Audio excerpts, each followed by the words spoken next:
حضرت عبداللہ بن عمر رضی اللہ تعالی عنہ سے روایت ہے، انہوں نے کہا حضور نبی اکرم نور مجسم وجہ تخلیق کائنات حضرت محمد صلی اللہ تعالی علیہ وآلہ وسلم نے فرمایا، کیا تم جانتے ہو کہ جنت میں سب سے پہلے کون سا گروہ داخل ہوگا؟ میں نے عرض کیا اللہ تعالی اور اس کے رسول سب سے زیادہ جانتے ہیں۔ آپ صلی اللہ تعالی علیہ وآلہ وسلم نے ارشاد فرمایا، قیامت کے دن سب سے پہلے اس عمل والے جنت کے دروازے پر آئیں گے اور وہ جنت کا دروازہ کھولنے کے لیے کہیں گے تو جنت کا خازن کہے گا کیا تمہارا حساب کتاب ہو گیا ہے؟ فرشتے کہیں گے اے خازن جنت، اس کے لیے جنت کے دروازے کھول دیے جائیں اور وہ عام لوگوں سے 40 سال پہلے جنت میں داخل ہوں گے۔ خازن جنت کہے گا تمہارا عمل کیا ہے؟ وہ کہیں گے ہمارا عمل یہ ہے، بسم اللہ الرحمن الرحیم، السلام علیکم ورحمۃ اللہ۔ محترم ناظرین، ایک مرتبہ حضرت بی بی آمنہ رضی اللہ تعالی عنہا نے فرمایا کہ جب حضور اقدس صلی اللہ تعالی علیہ وآلہ وسلم پیدا ہوئے تو میں نے دیکھا کہ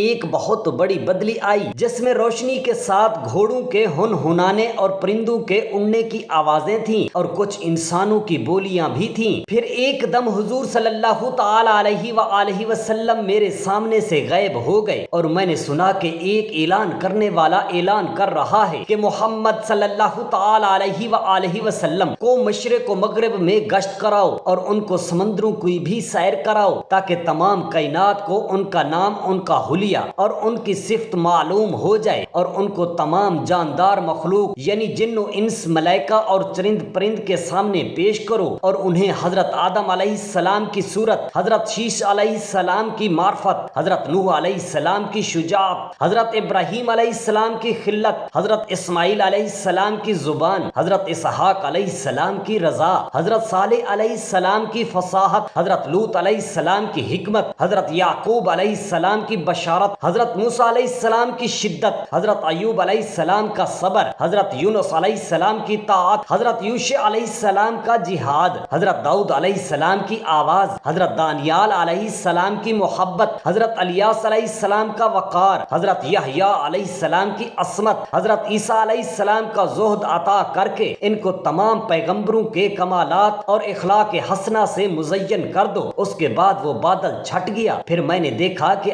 آپ ریشم کے سبز کپڑے میں لپٹے ہوئے ہیں اور اس کپڑے سے پانی ٹپک رہا ہے اور کوئی منادی اعلان کر رہا ہے کہ محمد صلی اللہ تعالی علیہ وآلہ وسلم کو تمام دنیا پر قبضہ دے دیا گیا اور کائنات عالم کی کوئی چیز باقی نہ رہی جو ان کے قبضہ، اقتدار و غلبہ اطاعت میں نہ ہو۔ اب میں نے چہرہ انور کو دیکھا تو 14ویں رات کی چاند کی طرح چمک رہا تھا اور بدن سے پاکیزہ مشک کی خوشبو آ رہی تھی۔ پھر 3 شخص نظر آئے، ایک کے ہاتھ میں چاندی کا لوٹا، دوسرے کے ہاتھ میں سبز زمرد کا تشت، تیسرے کے ہاتھ میں ایک چمکدار انگوٹھی تھی۔ اس انگوٹھی کو 7 مرتبہ دھو کر اس نے حضور نبی کریم صلی اللہ علیہ وسلم کے دونوں شانوں کے درمیان مہر نبوت لگا دی۔ پھر حضور انور صلی اللہ تعالی علیہ وآلہ وسلم کو ریشمی کپڑے میں لپیٹ کر اٹھایا اور ایک لمحہ کے بعد مجھے سپرد کر دیا۔ ایک دن آپ صلی اللہ تعالی علیہ وآلہ وسلم غار حرا کے اندر عبادت میں مشغول تھے کہ بالکل اچانک غار میں آپ صلی اللہ تعالی علیہ وآلہ وسلم کے پاس ایک فرشتہ ظاہر ہوا۔ یہ حضرت جبرائیل امین علیہ السلام تھے جو ہمیشہ خدا عز و جل کا پیغام اس کے رسول علیہ السلام تک پہنچاتے رہے۔ فرشتے نے ایک دم کہا کہ پڑھیے۔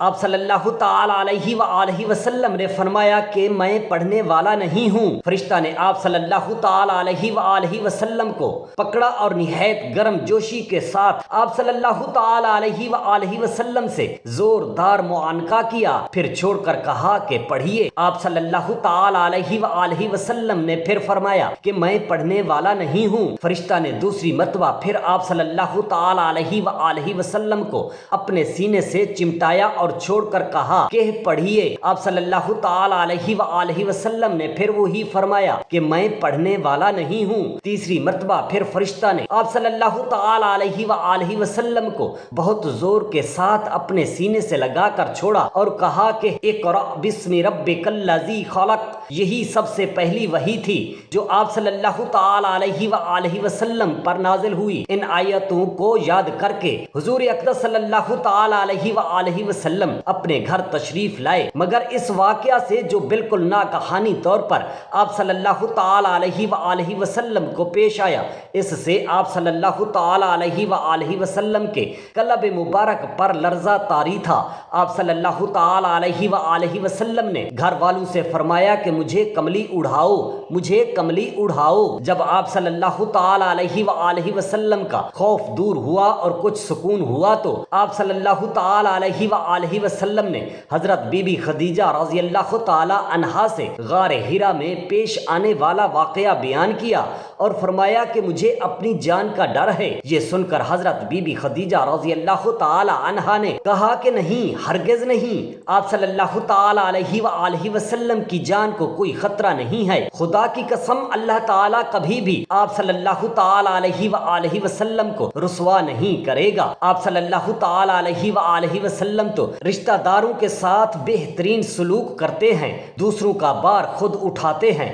خود کما کما کر مفلسوں اور محتاجوں کو عطا فرماتے ہیں، مسافروں کی مہمان نوازی کرتے ہیں اور حق و انصاف کی خاطر سب کی مصیبتوں اور مشکلات میں کام آتے ہیں۔ اس کے بعد حضرت خدیجہ رضی اللہ تعالی عنہا آپ صلی اللہ تعالی علیہ وآلہ وسلم کو اپنے چچا زاد بھائی ورقہ بن نوفل کے پاس لے گئیں۔ ورقہ ان لوگوں میں سے تھے جو موحد تھے اور اہل مکہ کے شرک و بت پرستی سے بیزار ہو کر نصرانی ہو گئے تھے اور انجیل کا عبرانی زبان سے عربی میں ترجمہ کیا کرتے تھے، بہت بوڑھے اور نابینا ہو چکے تھے۔ حضرت بی بی خدیجہ رضی اللہ تعالی عنہا نے ان سے کہا کہ بھائی جان، آپ اپنے بھتیجے کی بات سنیے۔ ورقہ بن نوفل نے کہا کہ بتائیے آپ نے کیا دیکھا ہے؟ حضور صلی اللہ تعالی علیہ وسلم نے غار حرا کا پورا واقعہ بیان فرمایا۔ یہ سن کر ورقہ بن نوفل نے کہا کہ یہ تو وہی فرشتہ ہے جس کو اللہ تعالی نے حضرت موسیٰ علیہ السلام کے پاس بھیجا تھا۔ پھر ورقہ بن نوفل کہنے لگے کہ کاش میں آپ صلی اللہ تعالی علیہ وسلم کے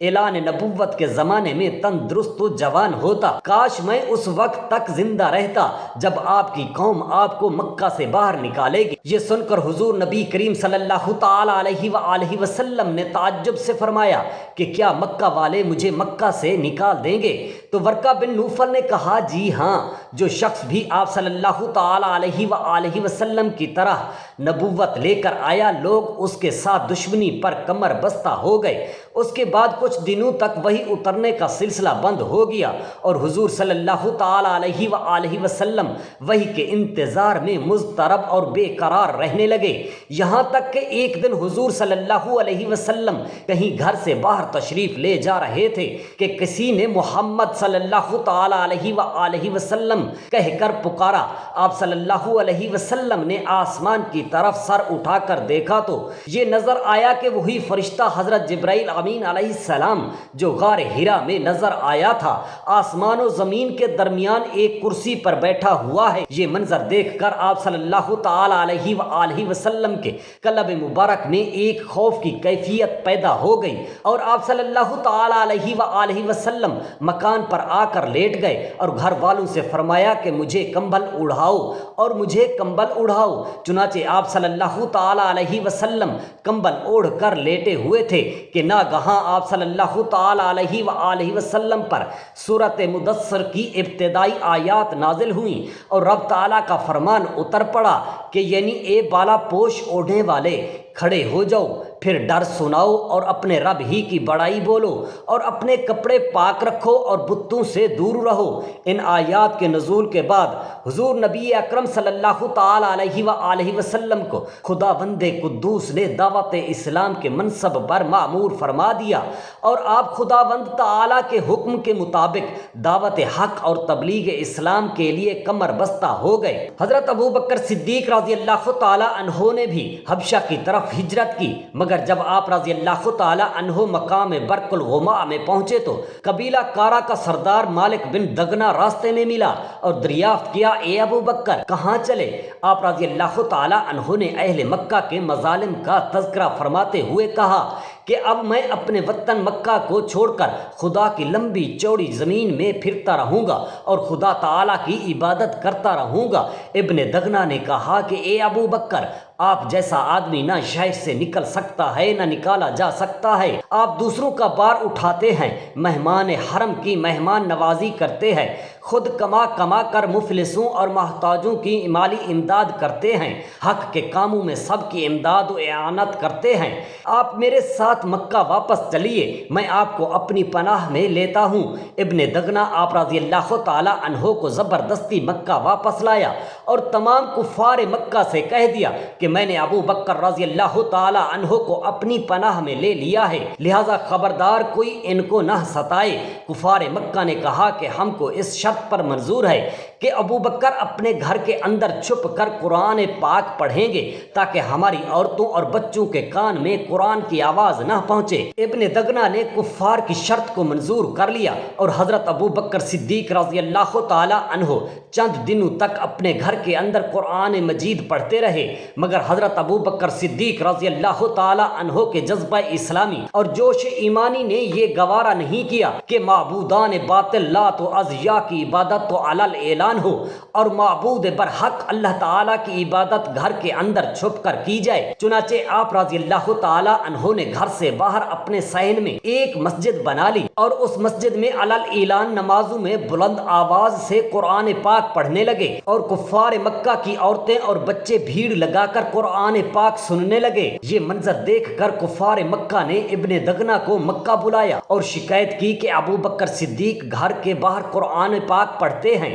جس کو سننے کے لیے ان کے گرد ہماری عورتوں اور بچوں کا میلہ لگ جاتا ہے، اس سے ہم کو بڑی تکلیف ہوتی ہے، لہٰذا تم ان سے کہہ دو کہ یا تو وہ گھر میں قرآن پاک پڑھیں ورنہ تم اپنی پناہ کی ذمہ داری سے دستبردار ہو جاؤ۔ چنانچہ ابن دغنہ نے حضرت ابو بکر صدیق رضی اللہ تعالی عنہ سے کہا کہ اے ابو بکر صدیق رضی اللہ تعالی عنہ، آپ گھر کے اندر چھپ کر قرآن پاک پڑھیں ورنہ میں اپنی پناہ سے کنارہ کش ہو جاؤں گا۔ اس کے بعد کفار مکہ آپ کو ستائیں گے تو میں اس کا ذمہ دار نہیں رہوں گا۔ یہ سن کر حضرت ابو بکر صدیق رضی اللہ تعالی عنہ نے فرمایا کہ اے ابن دغنہ، تم اپنی پناہ کی ذمہ داری سے الگ ہو جاؤ، مجھے اللہ تعالیٰ کی پناہ کافی ہے اور میں اس کی مرضی پر راضی ہوں۔ حضرت عبداللہ بن عمر رضی اللہ تعالی عنہ سے روایت ہے، انہوں نے کہا حضور صلی اللہ تعالی علیہ وآلہ وسلم نے فرمایا، کیا تم جانتے ہو کہ جنت میں سب سے پہلے کون سا گروہ داخل ہوگا؟ میں نے عرض کیا اللہ تعالیٰ اور اس کے رسول صلی اللہ علیہ وآلہ وسلم سب سے زیادہ جانتے ہیں۔ آپ نے ارشاد فرمایا، قیامت کے دن سب سے پہلے مہاجرین جنت کے دروازے پر آئیں گے اور وہ جنت کا دروازہ کھولنے کے لیے کہیں گے تو جنت کا خازن کہے گا کیا تمہارا حساب کتاب ہو گیا ہے؟ تو وہ کہیں گے کس چیز کے ساتھ ہمارا حساب کتاب کیا جائے گا، جبکہ ہماری تلواریں ہماری گردنوں پر تھیں یہاں تک کہ ہم اللہ تعالیٰ کی راہ میں مر گئے۔ چنانچہ ان کے لیے دروازے کھول دیے جائیں گے اور وہ عام لوگوں سے 40 سال پہلے جنت میں داخل ہوں گے۔ حضرت عبداللہ بن عباس رضی اللہ تعالی عنہ سے روایت ہے، انہوں نے کہا حضور نبی اکرم نور مجسم وجہ تخلیق کائنات حضرت محمد صلی اللہ تعالی علیہ وآلہ وسلم نے ہمارے ساتھ عصر کی نماز ادا فرمائی۔ آپ نے پہلی رکعت میں اتنی طوالت اختیار فرمائی کہ ہم نے رکوع کی حالت میں گمان کیا کہ اب آپ سر نہیں اٹھائیں گے، چنانچہ آپ نے اپنا سر مبارک اٹھایا تو آپ کے بعد ہم نے بھی سر اٹھایا، پھر آپ نے نماز مکمل کی تو اپنے جائے نماز سے پھرے، پھر ارشاد فرمایا میرا بھائی اور میرے چچا کا بیٹا علی ابن ابی طالب کہاں ہے؟ پچھلی صفوں میں سے لبیک لبیک یا رسول اللہ کہہ کر حضرت علی رضی اللہ تعالی عنہ نے جواب دیا۔ آپ نے فرمایا اے ابو الحسن میرے قریب آؤ، چنانچہ وہ قریب آتے گئے یہاں تک کہ آپ کے سامنے بیٹھ گئے۔ حضور صلی اللہ علیہ وآلہ وسلم نے ارشاد فرمایا کیا تم نے سنا جو اللہ تعالیٰ نے مجھ پر پہلی صفوں اور تکبیر اولا کی فضیلت کے بارے میں اتارا ہے؟ انہوں نے عرض کیا کیوں نہیں یا رسول اللہ؟ آپ نے ارشاد فرمایا پھر تمہیں کس چیز نے پہلی صف اور تکبیر اولا میں شرکت سے روکا؟ کیا تمہیں حسن اور حسین کی محبت نے روکا؟ حضرت علی کرم اللہ وجہ الکریم نے عرض کیا کیا واقعی ان دونوں کی محبت مجھے اللہ تعالیٰ کی محبت سے مصروف رکھ رکھتی ہے؟ آپ نے ارشاد فرمایا اے علی پھر کس چیز نے تجھے مصروف رکھا؟ حضرت علی رضی اللہ تعالیٰ عنہ نے عرض کیا بلال نے اذان دی اور میں اس وقت مسجد میں تھا، میں نے 2 رکعت ادا کی اور بلال نے نماز کی اقامت کہی اور میں آپ کے ساتھ پہلی تکبیر میں شامل ہو گیا تھا، پھر مجھے کسی چیز کا اپنے وضو کے بارے میں وسوسہ ہو گیا، چنانچہ میں مسجد سے نکلا اور حضرت فاطمہ کے چرخہ کاٹنے والی جگہ کی طرف گیا، میں نے آواز دی یا حسن یا حسین، کسی نے جواب نہ دیا، تو اس وقت نماز نکلنے کے خوف سے حاملہ عورت کی طرح لاچاریہ جیسا ہو گیا، میں اپنے وضو کے لیے پانی طلب کر رہا تھا، جب میرے دائیں طرف سے غیبی آواز آئی تو سرخ سونے کا ایک پیالہ ظاہر ہوا اور اس پر سبز تولیہ تھا، میں نے تولیہ اتارا تو نیچے دودھ سے زیادہ سفید پانی تھا جو شہد سے زیادہ شیریں اور مکھن سے زیادہ نرم تھا، میں نے نماز کے لیے وضو کیا، تولیہ استعمال کر کے واپس پیالہ پر رکھ دیا، میں نے لانے والے کی طرف توجہ کی لیکن میں اسے نہ دیکھ سکا اور نہ ہی یہ دیکھا کہ کس نے پیالہ رکھا اور نہ ہی یہ دیکھا کہ کس نے پیالہ کو اٹھایا، تو حضور صلی اللہ تعالیٰ علیہ وآلہ وسلم مسکرائے اور فرمایا واہ واہ اے ابو الحسن، کیا تو جانتا ہے